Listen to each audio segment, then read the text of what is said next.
Is the word God ever going to be defined, or is it instead an everlasting mystery to be pursued? Introduction.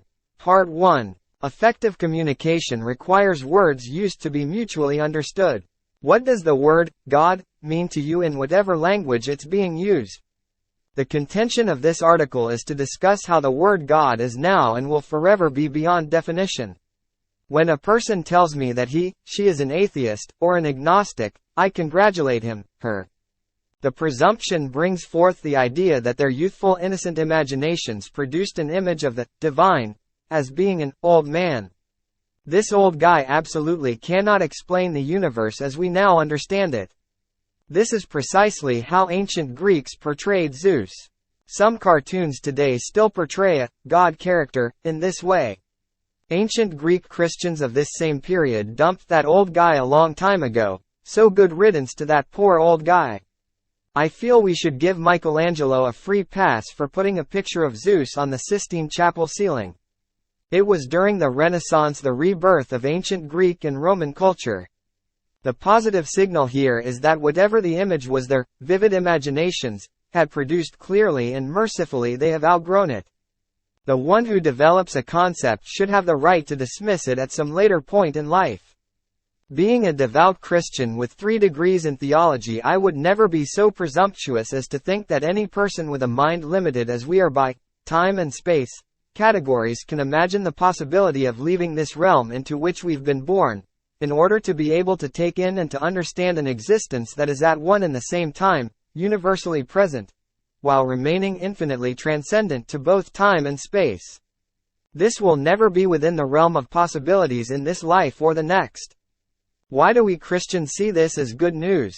It is because we believe that in baptism, we were reborn into the Spirit of the living God. For us, this means that the everlasting pursuit of one who has neither a beginning nor an end is in our future. Plus, we are bound by the very first commandment that states we are never place the image of a strange god before God. Anything our human imagination brings forth, no matter how well the intentions were that created it, would necessarily be strange before divine reality. Christians believe that in Jesus Christ the infinite became finite. We would love to share in his divine life that he shares with the infinite. We believe that his death opened this divine life in our midst. This divine life is referred to as the Holy Spirit or pure love. Baptism establishes the relationship we have with the divine. Love is clearly a relationship word rather than a concept. It is to our hearts that the divine relates to us, not our intellectual understanding. We accept the fact that the divine will forever be a mystery that will endlessly open within us. It is way beyond our human minds to ever reduce the divine into a single definable concept. We ourselves would also have been eternal for this to be possible. This divine life comes to us gratis as gift. The word grace means free gift of divine life. The very first encounter that the apostles and disciples had with our risen Lord was frightening to them. Until that moment, no one had ever experienced a person in a glorified body. Naturally, they were at first fearful. They were not sure what they were witnessing. It was a very real body that Jesus invited their touch. He would eat and drink with them once he was able to get to them to relax. Yet Jesus' body was no longer subjected to the laws of nature as he had been. It is hard to imagine a clearer sign of the transcendent breaking into the immanence of time and space. Experiencing a person in a gloried body opens new horizons in human minds and hearts. For his part, Jesus, now risen and glorified, needed to help his fellow Jews to understand that their Jewish faith is now fulfilled. Jesus explained that the words of their Hebrew scriptures that referred to him are now realized. The era that the prophets had foretold is now established, that all from the least to the greatest would come to know the Lord. Jeremiah chapter 31 verse 33. This is the beginning of a new era in human life. This new relationship with the divine needs clarification, and there would be an authority capable of guiding the church into an unknown future. The truth of church teaching depends on establishing genuine orthodoxy, meaning that what the church teaches is ortho, true, doctrine. This church authority is founded upon both oral and written traditions. These traditions have been handed down from one generation to the next for 2,000 years. They are now the foundations on which church authority stands. The Catholic Communion consists of more 20 churches, all of whom recognize papacy as the symbol of international unity of these churches.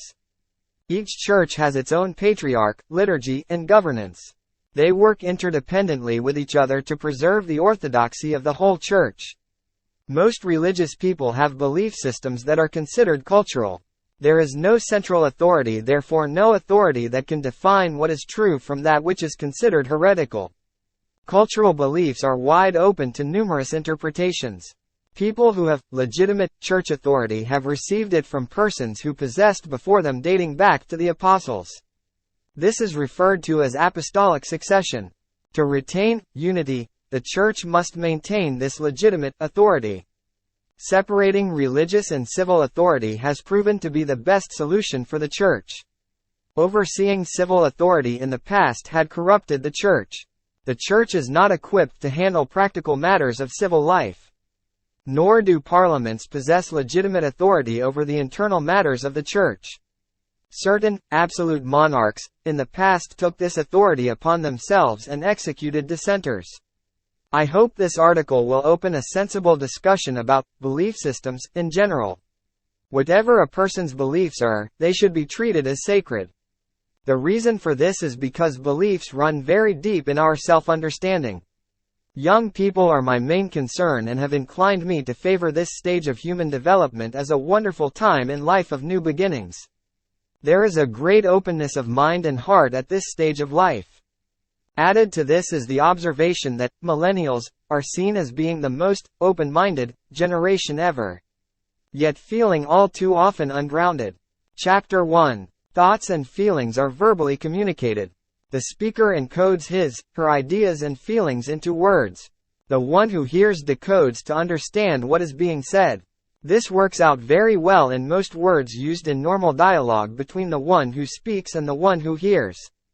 There one giant exception, however, when it comes to very ordinary word, God.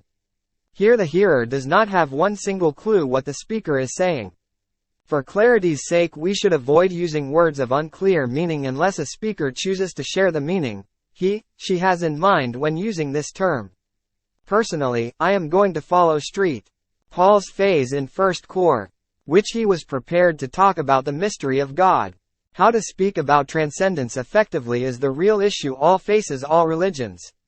We use words to build concepts. Concepts ensure that our explanation of all that we experience around us is grounded. Faith tells us that the divine deals with believers and non-believers alike through reality. People who specialize in one area of human understanding will develop a sophisticated language to be able to communicate with other specialists in that field of understanding. This is true in all areas of human understanding: car mechanics, electricians, scientists, lawyers, doctors, philosophers, etc. They all use words that people outside of that focused group do not fully understand. The first book of the Bible points this out. When all the animals were brought before Adam, they received from him a term that describes their classification in human language. The concepts we use to explain the world in which we live are constantly becoming more complex, awesome, and in some cases bewildering in terms of the size and scope of the universe we come to know and inhabit, the boundaries of which cannot be measured. Looking back on the 19th century, perceptions of what they understood as reality were in some cases very mistaken. A far superior science helps to see much more clearly what was correct or incorrect about these past perceptions. The word science comes from the Latin verb scio, meaning I know. Science is always true because it establishes the relationship between cause and effect and is varied by data that proves the point. Looking back, we see how we imposed on our world both accurate and inaccurate understandings of ourselves, of the world, and how it functions, as well as our place in this universe. To say, everything mysteriously popped out of nothing is an absurdity. Stating that you have total effect without a cause, scientifically speaking, is absurd. Science is always varied by data that demonstrates the claim. While believing is rooted in revelation that is trusted or a philosophy we have accepted. Some questions for discussion. What do you mean when using the word God? Are you aware of common perceptions about God as a critical judge, a controlling parent, a police officer, a supervisor always being critical and ready to punish misdeeds? Feel free to share this blog with friends, family members, religious leaders, especially youth ministers, internet publishers or anyone who think might benefit from it.